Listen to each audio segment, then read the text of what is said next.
Hello बच्चों, कैसे हैं आप। उम्मीद करता हूं आप बहुत अच्छे और स्वस्थ होंगे।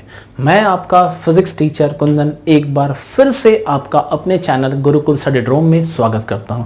और आज मैं लेकर आया हूं क्लास 9 का बहुत ही खूबसूरत सा चैप्टर जिसका नाम है work, energy and power. Latest syllabus के अकॉर्डिंग ये हमारे क्लास 9 का फिजिक्स पोर्शन का लास्ट चैप्टर है। तो समय बर्बाद ना करते हुए सीधे आते हैं अपने टॉपिक पे जिसका नाम है वर्क। तो हेडिंग डालेंगे बच्चों वर्क। वर्क को हम हिंदी में कार्य कहते हैं। क्या कहते हैं बच्चों? कार्य। कब आप कहेंगे कि आपने कोई वर्क किया है? कब हम कह सकते हैं कि मैंने कोई काम किया, किसी मशीन ने कोई काम किया, आपने क्या वर्क किया है? ये कैसे डिफाइन होता है? तो अगर मैं सिंपल लैंग्वेज में बोलूं तो कह सकता हूं कि अगर मैं किसी ऑब्जेक्ट पर फोर्स लगाऊं, अगर मैं किसी ऑब्जेक्ट पर फोर्स लगाऊं और मेरे फोर्स लगाने से ऑब्जेक्ट में मोशन हो जा रहा है। फिर से सुने, अगर मैं किसी ऑब्जेक्ट पर फोर्स लगाऊं और मेरे फोर्स लगाने से ऑब्जेक्ट में मोशन हो जाए तो मैंने कुछ वर्क किया। तो अगर मैं इसे डिफाइन करता हूं तो we can say force produces motion. अगर सिंपल लैंग्वेज में बोला जाए तो फोर्स प्रोड्यूसेस मोशन। मेरे फोर्स लगाने से ऑब्जेक्ट में अगर मोशन प्रोड्यूस हो जाए तो डेफिनेटली ये हमारा वर्क है, यानी हम कह सकते हैं हमने कुछ वर्क किया। वर्क को हम लोग कैपिटल W से रिप्रेजेंट करते हैं बच्चों, और इसका फॉर्मूला होता है फोर्स इनटू डिस्प्लेसमेंट।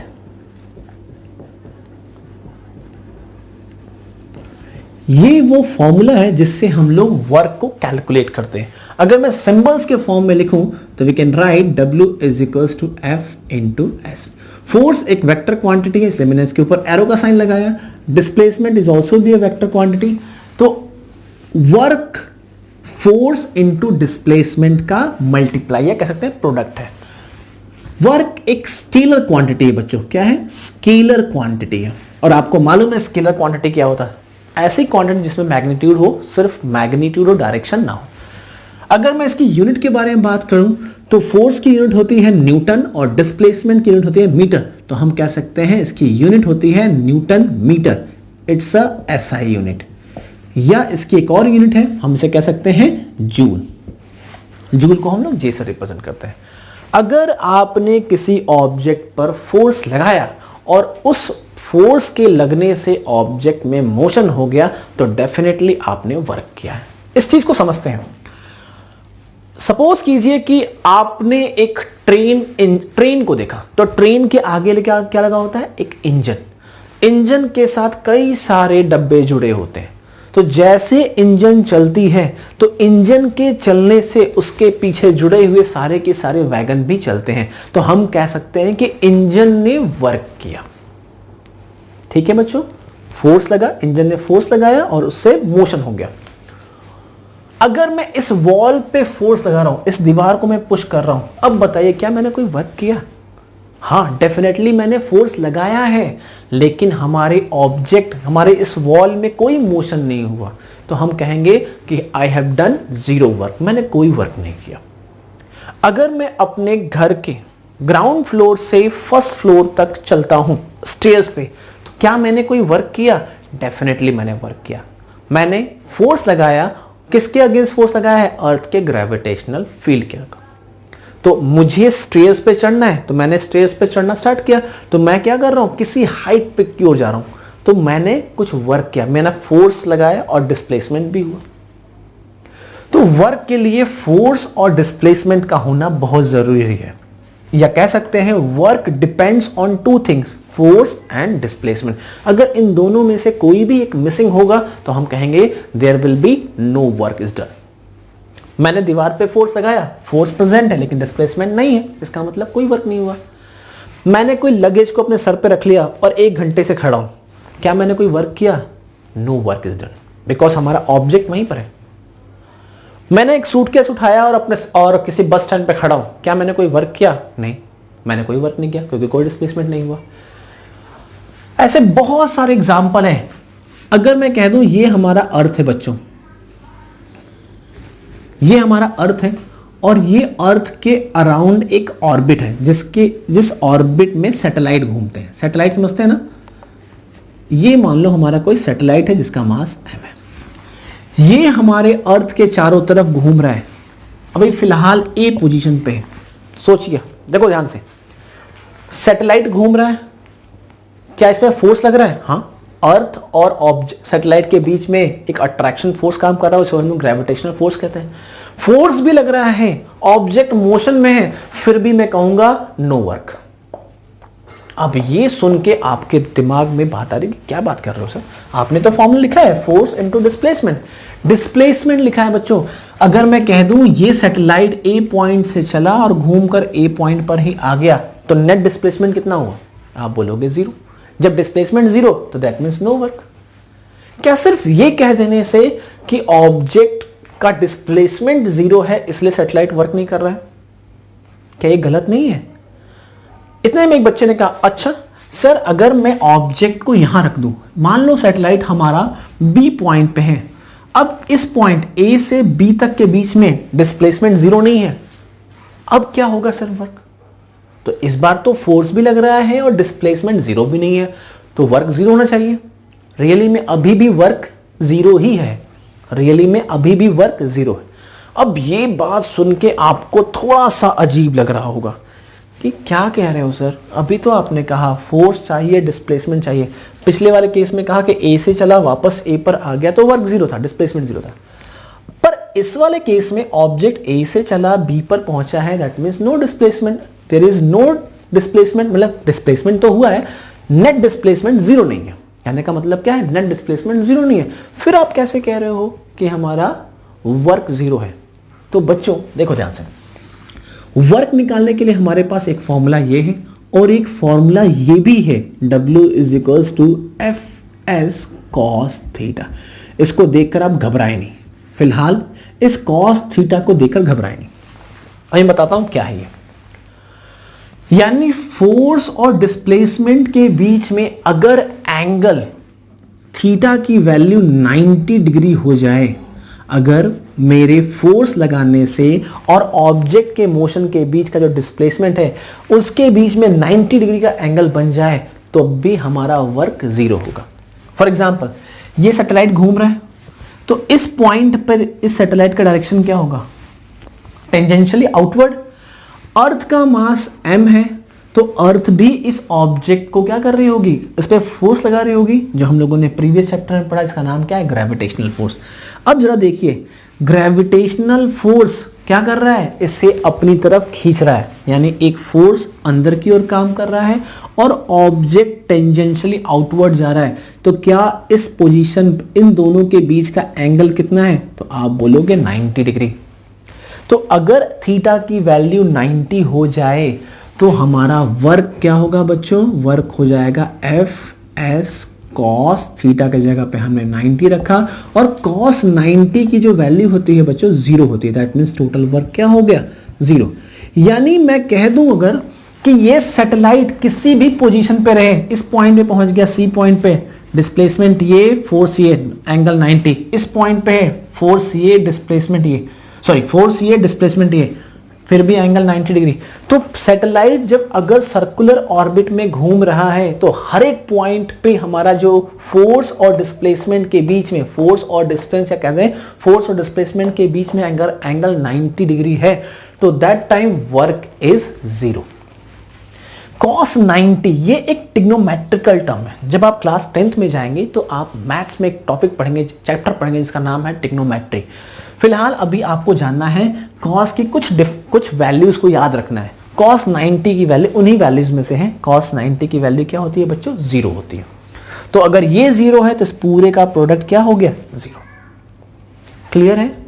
तो वर्क निकालने के लिए हमारे पास दो फॉर्मूले मिल गए। पहला force into displacement, work is equals to FS cos theta. अब एक और कंफ्यूजन हमारे सामने खड़ा हो गया। क्या कंफ्यूजन आया? सर हम कौन सा फॉर्मूला कब यूज करेंगे? ये वाला फॉर्मूला कब यूज करते हैं और ये वाला फॉर्मूला कब यूज करते हैं? रियली में अगर देखा जाए तो वर्क का एक फॉर्मूला बस यही है, FS cos थीटा। थीटा की वैल्यू बदलने से ये हमारा FS आया है। अब चेक करो कैसे आया। देखो मैं आपको इसको एक एग्जांपल से समझाता हूं।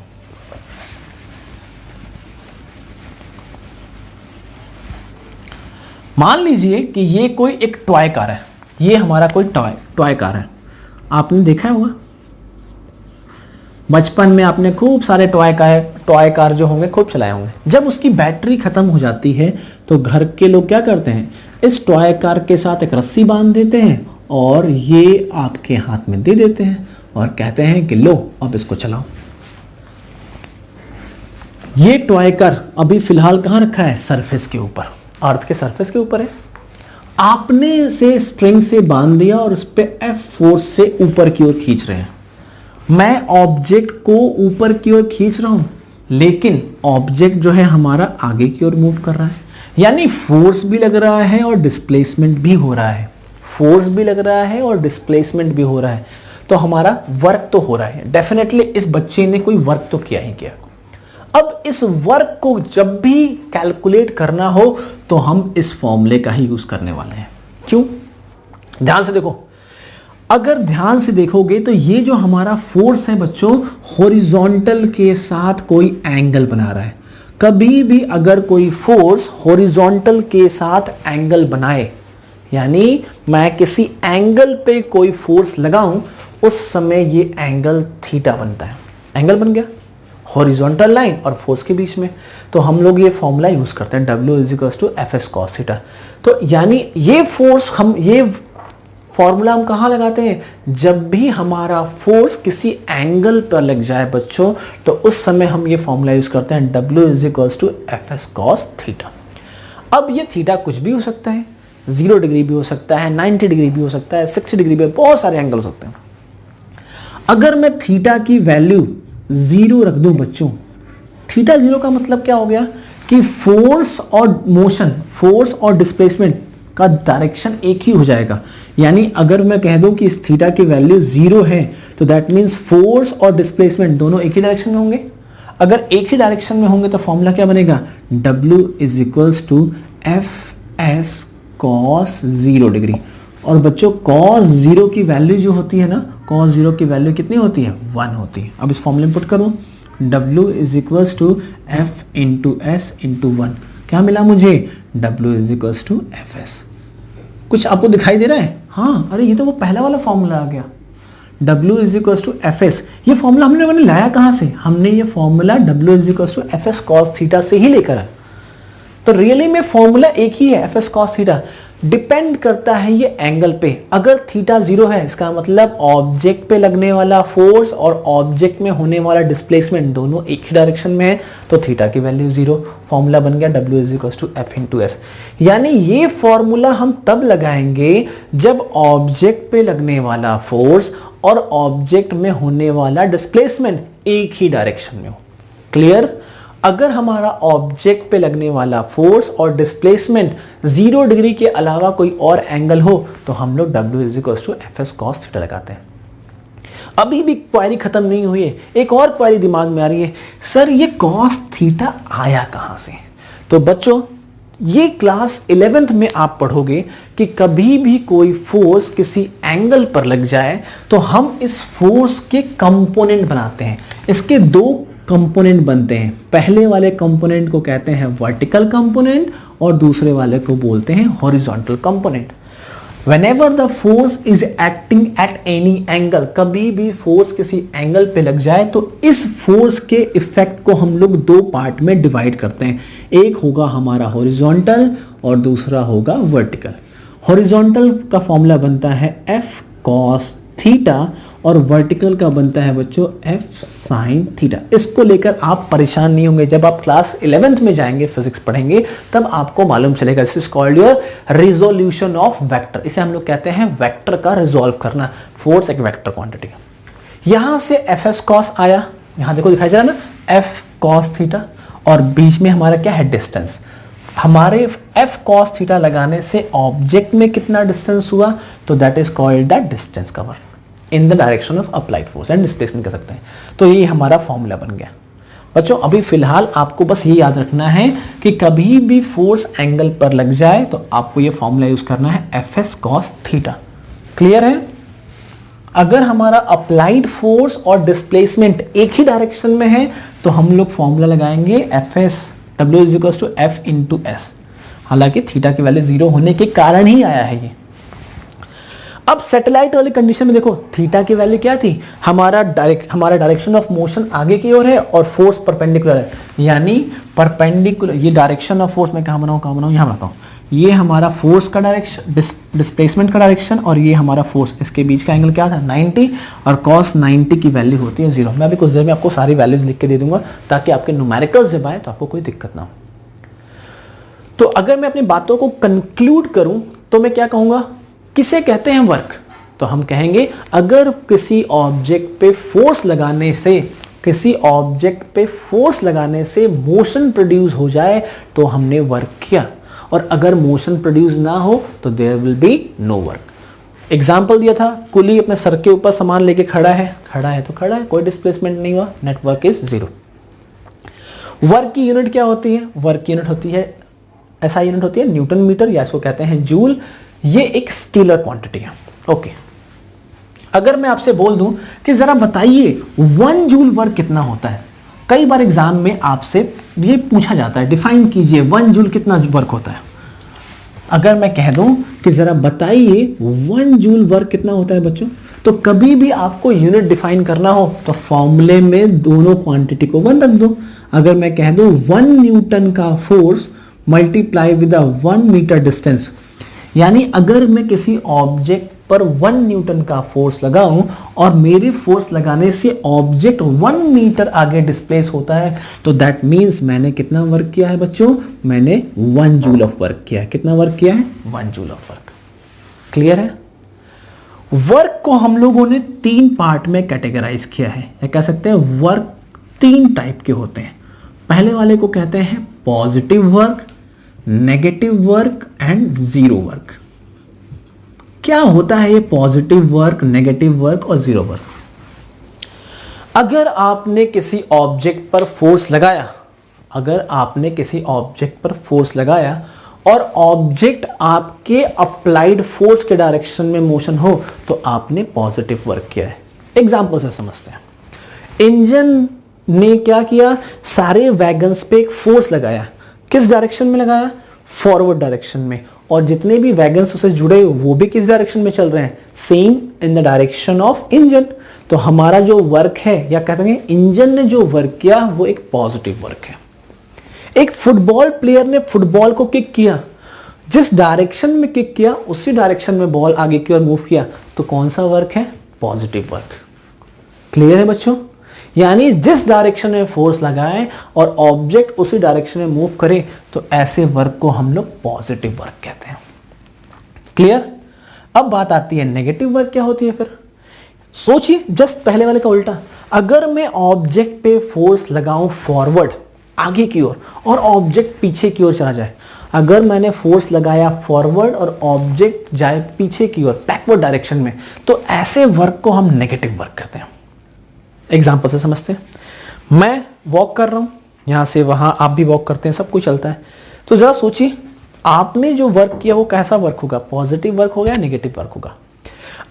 अगर आप चलते समय थोड़ा ध्यान देंगे तो आप अपने पांव से अर्थ को पीछे की ओर पुश करते हैं, आप पांव से अर्थ को पीछे की ओर पुश करते हैं और बदले में आप आगे की ओर मूव करते हैं।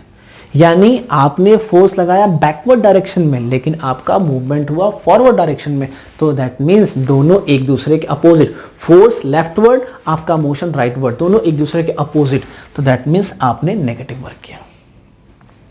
स्विमिंग करते हुए आपने देखा होगा किसी लोगों को, तो जब हम स्विमिंग करते हैं तो अपने हाथ से वाटर को पीछे की ओर पुश करते हैं, अपने हाथ से वाटर को पीछे की ओर पुश करते हैं। फोर्स लगाया बैकवर्ड डायरेक्शन में, ऑब्जेक्ट जा रहा है फॉरवर्ड डायरेक्शन में, तो these are the example of the negative work. अब बात आती है फिर जीरो वर्क क्या होता है। मैं ऑब्जेक्ट पे फोर्स लगाऊं, मैं ऑब्जेक्ट पे फोर्स लगा रहा हूं लेकिन ऑब्जेक्ट में कोई डिस्प्लेसमेंट ही नहीं हो रहा, कोई डिस्प्लेसमेंट नहीं, ऑब्जेक्ट खड़ा है, मैं इस दीवार पे, इस व्हाइट बोर्ड पे फोर्स लगा रहा हूं, क्या इसमें मोशन हो रहा है? तो आप बोलोगे no work, no motion is done. तो अगर डिस्प्लेसमेंट नहीं हो रहा तो that means zero work. Clear है बच्चों। तो वर्क को हम 3 पार्ट में कैटेगराइज करते हैं, positive work, negative work and zero work. जिस डायरेक्शन में फोर्स उसी डायरेक्शन में मोशन, पॉजिटिव वर्क। जिस डायरेक्शन में फोर्स उसके अपोजिट मोशन, तो नेगेटिव वर्क। आपने फोर्स लगाया, ऑब्जेक्ट में कोई डिस्प्लेसमेंट हुआ ही नहीं, ऑब्जेक्ट चला ही नहीं, तो दैट मीन्स जीरो वर्क। इसी वर्क को हम एंगल पर भी डिफाइन कर सकते हैं। सोचिए, अगर हमारा एंगल क्या हो, एक्यूट एंगल हो, अगर हमारा एंगल एक्यूट एंगल हो, एक्यूट एंगल मतलब 90 से कम, 0 से 90 के बीच में अगर फोर्स लग रहा है, अगर एंगल 0 से 90 के बीच में है, तो that work is a definitely कौन सा वर्क होगा, पॉजिटिव वर्क। क्लियर है बच्चों? अगर हमारा एंगल 90 डिग्री है, अगर मैं किसी ऑब्जेक्ट पे फोर्स लगाऊं और जो फोर्स का डायरेक्शन है ऑब्जेक्ट के मोशन या कह सकते हैं डिस्प्लेसमेंट के परपेंडिकुलर है, तो दैट मीन्स जीरो वर्क। और अगर मैंने फोर्स लगाया ऑब्जेक्ट पे फॉरवर्ड और ऑब्जेक्ट जा रहा है बैकवर्ड डायरेक्शन में, तो इस सिचुएशन में हमारा जो एंगल होगा वो ऑब्ट्यूज एंगल होगा, यानी डेफिनेटली 90 से बड़ा होगा, मोर देन 90 डिग्री। 90 से बड़ा है तो ऑब्ट्यूज, ठीक है बच्चों? तो दैट टाइम हमें क्या मिलने वाला है, नेगेटिव वर्क। एग्जैक्ट 90 है तो जीरो वर्क, और अगर 90 से छोटा है तो हमारा कौन सा वर्क होगा, पॉजिटिव वर्क। अब मैं आपको एक चीज देता हूं ताकि आपसे याद कर ले, लर्न कर ले, आपको ये काफी न्यूमेरिकल्स में हेल्प करेगा। ये आपके लिए एफएस कॉस थीटा, ये फॉर्मूला जो है बच्चों, ये आपके लिए नया है एकदम। कॉस थीटा जो वैल्यू दिखाई दे रही है नया है, तो आपको एक चार्ट याद रखना है। यहां रखना है कॉस और यहां रखना है आपको एंगल थीटा। अगर कॉस थीटा की वैल्यू कितनी है, 0 डिग्री, अगर मैं कह दूं कॉस की जो वैल्यू है बच्चों 0 डिग्री है, तो कॉस थीटा की वैल्यू कितनी हो जाएगी? अगर थीटा की वैल्यू 0, तो कॉस थीटा की वैल्यू कितनी हो जाएगी बच्चों? कॉस 0 की वैल्यू होती है हमारी 1। कॉस 30 डिग्री की जो वैल्यू होती है बच्चों वो होती है हमारी √3/2। कॉस 45 की वैल्यू बात करें तो इसकी वैल्यू होती है 1/√2। कॉस 60 की वैल्यू होती है बच्चों, कॉस 60 होती है हमारी 1/2। कॉस 90 होती है हमारी 0, और कॉस 180 की वैल्यू जो होती है वो -1 है। ये टेबल आपको याद रखना है। फिलहाल क्लास 9th के लिए आपको ये बात याद रखनी है। 10th में जाओगे आपको ट्रिग्नोमेट्री चैप्टर मैथ्स में पढ़ेंगे, आपको मालूम चल जाएगा। अगर कॉस थीटा की वैल्यू 0 डिग्री है तो उसकी वैल्यू क्या आएगी बच्चों, 1। कॉस थीटा की वैल्यू अगर 30 डिग्री है तो वैल्यू होगी √3/2। कॉस 45 की वैल्यू अगर होगी तो इसकी वैल्यू क्या आएगी, 1/√2। कॉस 60 की वैल्यू अगर है तो इसकी वैल्यू क्या होती है, 1/2। कॉस 90 की वैल्यू 0 और कॉस 180 की वैल्यू क्या होती है, -1। ये इक्वल्स टू लगा दो वरना आपको कंफ्यूजन हो जाएगा। क्लियर है बच्चों? यहां हमारा वर्क टॉपिक होता है कंप्लीट। होप आप लोगों को वर्क बहुत अच्छे से समझ में आया होगा। तब तक स्वस्थ रहें, सुरक्षित रहें। जय हिंद।